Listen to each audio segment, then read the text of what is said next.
السلام عليكم، مرحبا بكم في القناة. ان شاء الله تكونوا كامل بخير. اليوم ان شاء الله راح نحضروا مع بعض حلوة معسلة، تجي معسلة للقلب. نحضروها في وقت قصير، يعني ما تديش الوقت بزاف، تقدروا تعتمدوها لجميع المناسبات. وبلا ما نطول عليكم راح نشوفوا المقادير وطريقة التحضير.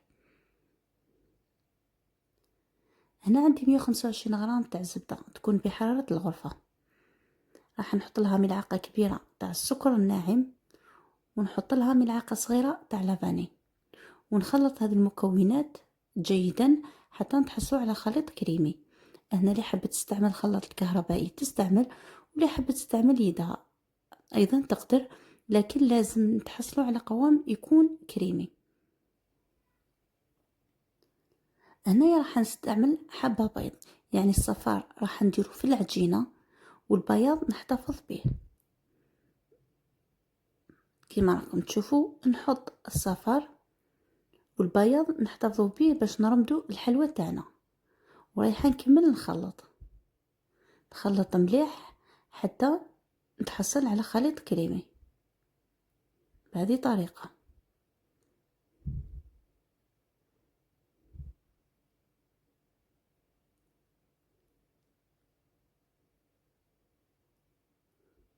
هنا راح نحط لها 2 ملاعق كبيرة تاع الزيت.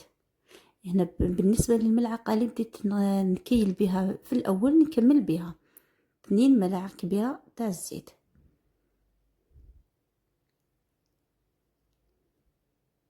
ونكمل نخلط. هنا بالنسبة للزيت لازم نخلطه مليح، ما نخلوش يجي على الأطراف ومن بعد العجينة تاعنا تخرج الزيت. لازم نتأكدوا تماما أن الزيت اختفى بهذه الطريقة. وهنا حطيت لها 2 ملاعق كبيرة تاع لوز أو فول سوداني، هنا كل وحدة وش يتوفر عندها في البيت. هنايا بالنسبة للوز هنايا ما كنتش محمصاتو. ونكمل نخلط ورايحة نضيف الفرينة. هنا الفرينة تبقى على حسب الحاجة. هنايا كاين الفرينة اللي تشرب وكاين الفرينة اللي ما تشربش. وراح نحط لها ربع ملعقة صغيرة تاع خميرة الحلويات. ما كثرش خميرة تاع الحلويات ومن بعد يفسد لنا الشكل تاعها كي تكون في الفرن. وراح نجمع العجينة تاعي كما راكم تشوفوا باطراف الاصابع، ما نعجنوهاش هكذا باش تجي الحلوى خفيفة.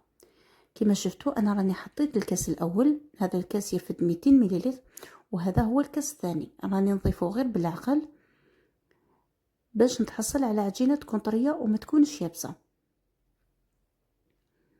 ان الفارينة نحطوها غير بالعقل. هنا بالنسبة للفارينة لازم نستعملوا تي 45. تي 55 تكون خاصة بالمعجنات، اما تي 45 تكون خاصة بالحلويات. كما راكم تشوفوا لمت كامل العجينة تاعي غير باطراف الاصابع بهذه الطريقة.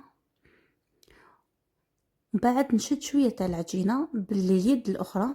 الا شتها تلاصق هنا العجينة تاعي يكون خصها شوية تاع الفرينة، راح نزيد لها غير شوية تاع الفرينة. شوفوا الطريقة اللي راني نلم بها العجينة. هنا بالنسبة للفرينة دات لي 2 كيسان كاملين وحوالي ملعقة كبيرة تاع الفرينة. شوفوا كيفاش راهي طرية، يعني من الكاس الثالث دات لي حوالي ملعقة كبيرة. شوفوا كيفاش راهي طرية. هنا بالنسبة للعجينة راح نخدم بها مباشرة، ما نخليهاش ترتاح. وكما راكم تشوفوا هنايا كنت وزنت العجينة تاعي، درت الحجم تاعها 25 غرام. وهنا عندي البيض اللي كنت احتفظت به، وعندي لوز او فول سوداني. هنا كل وحده وش يتوفر عندها كيما تحبوا، يكون ملحي رقيق، يعني ماشي رقيق بزاف وماشي خشن بزاف، يكون متوسط. وكما شفتوا هنا حكمت ملعقه صغيره تاع لافاني حطيتها في البيض وراني نضرب فيها هكذا باش الحلوى تاعنا ما تجيش فيها ريحه البيض. نحكم الحبه تاع الحلوى تاعي كما راكم تشوفوا نحطها في بياض البيض، ومن بعد نحطها في اللوز، يعني في المكسرات، يعني نفس الطريقه تاع المشوك. راح نديرلها كميه مليحه. وهنايا كما راكم تشوفوا من الجهه الاخرى عندي لي كيسات كنت حطيتهم في سنيوه. بالنسبه لهذه الحلوى لازم تطيب في الكيسات. اذا درتوها يعني طابت نشيف الكيسات كي تطيب راح كي ترفدوها راح تتفتت كامل. لازم تطيب في لي كيسات كيما راكم تشوفوا. نحط في بياض البيض، نديرها في المكسرات ونحطها داخل لي كيسات. يعني نحاول هنايا نعدلها الحجم تاعها، الشكل تاعها عفوا، هكذا. وهنا عندي لوز كما راكم تشوفوا، اللوز بقشوره راح نحطه في بياض البيض ونحطه فوق الحبة تاع الحلوى بهذه الطريقة هكذا باش ما يطيحلناش. وهنا اللي ما تحبش دير لوز تقدر دير الكرز المصبر، ثاني راح يعطيلها شكل شباب. وراح نستمر في العملية حتى نكمل كامل حبات الدواعي.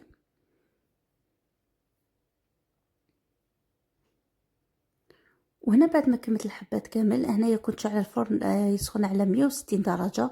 راح ندخلها تطيب من تحت، كي نشوفها صفارت من تحت نشعلها شويه من الفوق ونحيها، يعني ما تديش الوقت بزاف طياب. وبعد ما طابت الحلوى تاعي كما راكم تشوفوا، هنا عندي عسل كنت خففته بماء الزهر. شوفوا القوام تاعو ما يكونش ثقيل وما يكونش خفيف بزاف، يكون سائل نوعا ما. هذا هو القوام اللي لازم يكون فيه. وهنايا العسيله راهي بارده والحلوى تاعي راهي سخونه، يعني غير خرجتها من الفرن مباشره راني نعسل فيها. يعني في كل حبه راح ندير ملعقه كبيره تاع العسل. انا لازم تكون الحلوى سخونه والعسيله تكون بارده، هكذا باش تشرب لنا الحلوى تاعنا وتجي معسله.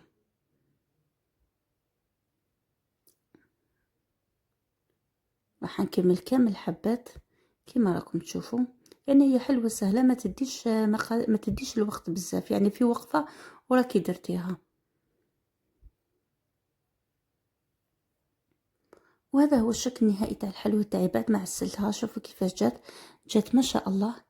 شوفوا هذه هي كامل الكمية اللي دارتها لي، ولا حبت كمية اكثر يعني ضعف المقادير. راح نقسم لكم حبه باش تشوفوها كيفاش جات من الداخل، جات معسله للقلب، جات تذوب في الفم. ان شاء الله تجربوها وتحكموا بانفسكم. شوفوا من الداخل كيفاش جات، يعني غير حطيت الموس تقسمت. شوفوا كيفاش جات من الداخل، جات ما شاء الله. ان شاء الله تعجبكم الوصفه تاع اليوم، واذا عجبتكم ما تنسوش تدعموني بجا تشتركوا في القناه، تفعلوا الفيديو مع الاصدقاء هكذا باش تعم الفائده. ونلقاكم في فيديو قادم ان شاء الله. سلام.